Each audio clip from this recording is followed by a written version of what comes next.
Welcome to another early confidence building bike ride with me, this time on a route between Abberton and Haye de la Haye.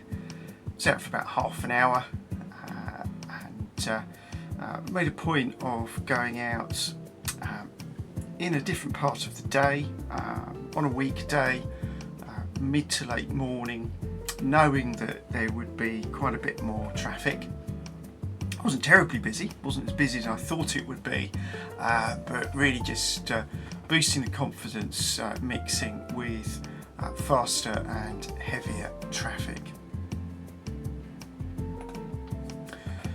The ride starts in Abberton, which sits on the B1025 between Colchester and Mersey.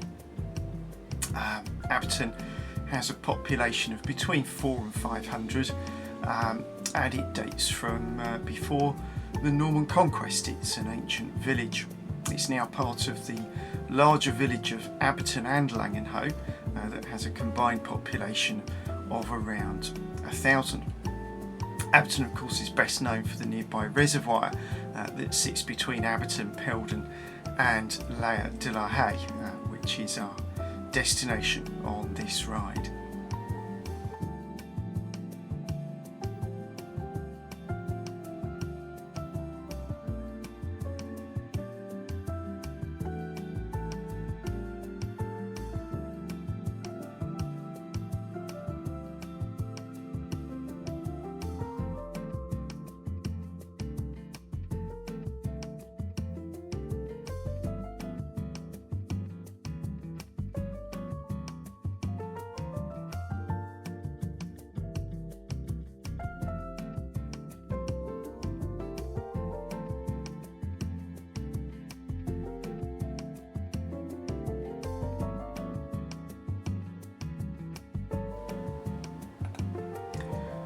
Within my adult lifetime, Abberton has lost its village post office, its shop and the local bakery. However, in 2021, a volunteer-run community shop opened on the site of the former Langenhoe Lion public house. So this route takes us along a reasonably quiet road between Abberton and Haye de la Haye. It's a road that links the B1025 with the B1026, which is one of the roads that runs between Colchester and Malden.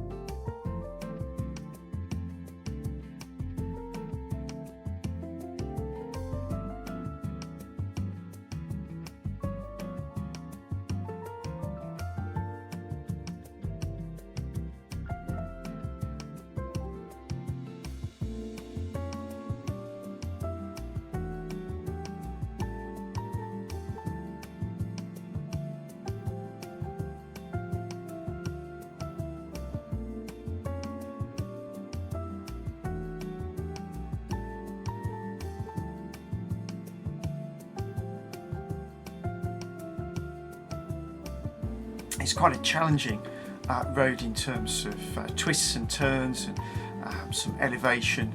Some of the climbs were a bit challenging for me at this stage in my cycling career, and I had to take them pretty slowly.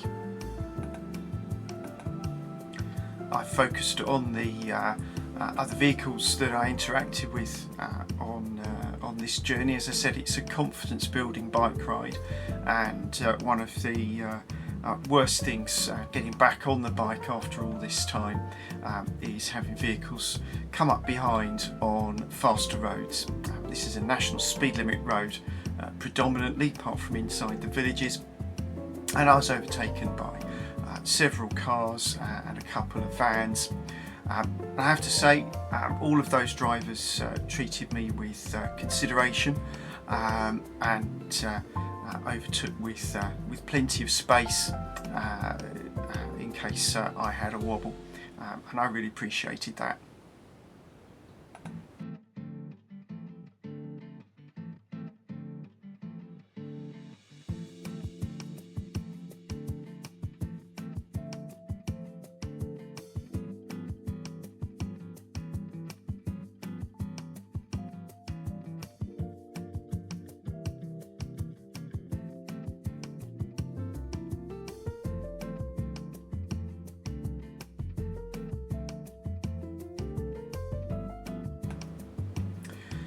Laye de la Haye is one of 3 villages that share the name of Laye. It's by far the larger of the 3 villages. There's also Laye Marney and Laye Breeden further to the west, but they have a population of a few hundred each. Laye de la Haye has a population approaching 2,000 and still supports a commercially run village shop.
Laye de la Haye also boasts 2 pubs. The first is the Donkey and Buskins, which is to the north of the village, close to Colchester, and then at the main crossroads in the village we have the Laye Fox. I took a triangular route around Laye using the Folly down to the B1026 at the Donkey and Buskins, and then I turned left at the crossroads at the Laye Fox into Malton Green Road to take me back to Abberton. And going up the hill from the Folly into the main village, I met a horse and rider coming the other way, and that was being overtaken by an articulated lorry, so I pulled in for a moment to let them sort themselves out.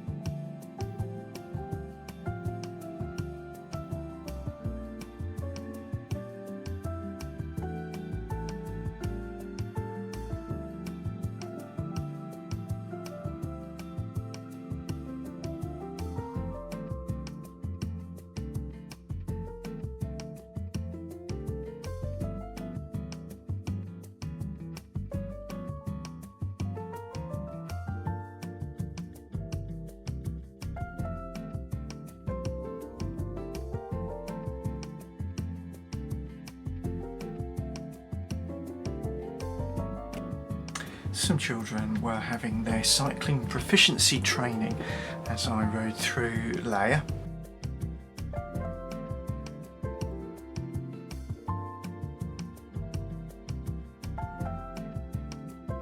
And then shortly afterwards I came across some vehicles in a bit of a pickle as one was reversing out into the main road around some parked cars, and there's some traffic coming the other way. Very considerate, and all of them let me proceed, I guess because they could see there wasn't very far for them to go.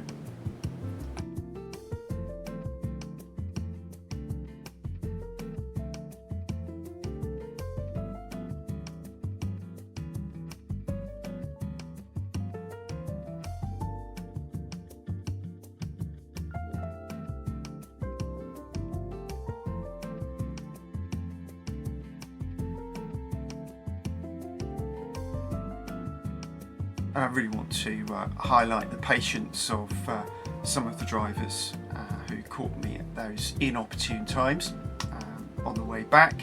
At this point I was caught at the start of an awkward section, and I was quite happy to pull over for a moment to allow that car to go by. Otherwise they would have been behind me for some considerable time, as you can see from the curvature and the hills on that stretch.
In hindsight, I've wondered if I should have held back and encouraged the driver of that Volvo to pull out and get away in front of me, given that he was stuck behind me all the way through the village there, and probably should have been for a bit longer.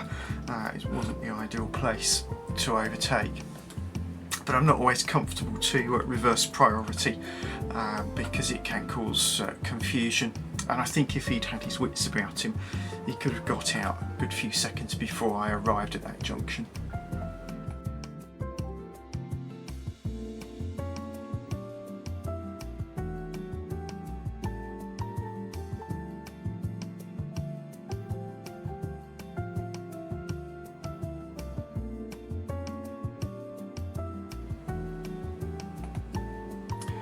I consider this ride a complete success from the point of view of confidence building and getting some more miles in my cycling legs, practicing on some more of those hills to build up the endurance on the bike.